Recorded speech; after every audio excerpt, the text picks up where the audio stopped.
ఏది ఏమైనా వారి ఆత్మకథను, వారి జీవన శైలిని, విధానాన్ని నూతనంగా రాజకీయాలలోకి రావాలనుకున్న వాళ్ళు పరిశీలించవలసిన అవసరం ఉన్నది. నేర్చుకోవాల్సింది చాలా ఉన్నది. మేమందరం, నేనైతే మొదటి నుంచి వారిని దగ్గరగా గమనిస్తున్నా.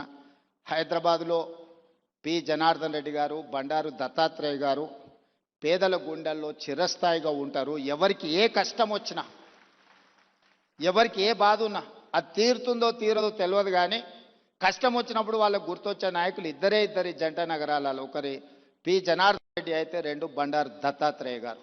మేము వెళ్ళి చెప్పుకోవచ్చు, మేము కలవచ్చు, మేము ఎప్పుడు వెళ్ళినా నాయకుడు కలుస్తాడు, మా సమస్య వింటాడు, అధికారులకు ఫోన్ చేస్తాడు. ఇంకొక విషయం కూడా తెలియాలి, ఈ కాలంలో ఒక్క లెటర్ మీద సంతకం పెట్టి ఇవ్వాలి అంటే నాయకులు భయపడే పరిస్థితులు.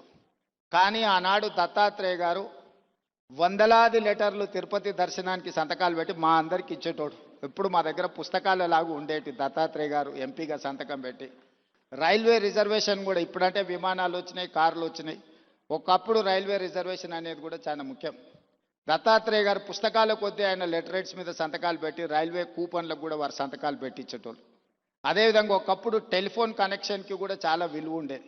గ్యాస్ సిలిండర్కి చాలా ప్రాధాన్యత ఉండేది. ఇవన్నీ కూడా వచ్చినెంబడే కార్యకర్తలకు రాసి ఇచ్చేసి అన్నీ పంచిపెట్టేసి బాధ్యత తీరినట్టుగా వివరించేవాడు బండారు దత్తాత్రేయ గారు. ఇప్పుడు వాటికి ప్రాధాన్యత లేకపోయి ఉండొచ్చు, కానీ ఆ రోజుల్లో వాటికి చాలా ప్రాధాన్యత ఉండేది.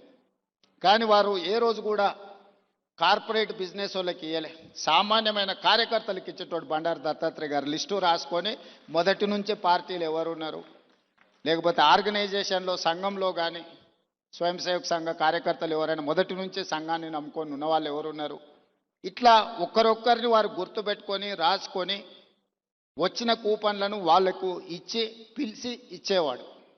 సో ఇది ఈనాటి నాయకులు చాలామంది కొత్త తరం రాజకీయాలకు రావాలనుకున్న వాళ్ళు గుర్తుపెట్టుకొని నేర్చుకోవాల్సిన అంశము. దత్తాత్రేయ గారు ఆదర్శనీయులు. ఇది ముఖస్థుతి కోసమో వేదిక మీద పిలిచిండ్రు కాబట్టి వారిని అభినందించడానికో మాట్లాడుతున్న విషయం కాదు, వారు నికార్సుగా పాటిస్తున్న విషయము. అలాంటిది కొత్త తరం రాజకీయ నాయకులు నేర్చుకోవాలి. మేమందరం తీసుకునే నిర్ణయాలలో, మేము ప్రజలను కలిసే విధానంలో తప్పకుండా దత్తాత్రేయ గారు, పి జనార్దన్ రెడ్డి గారి స్ఫూర్తి మా నిర్ణయాలలో ఉంటుంది.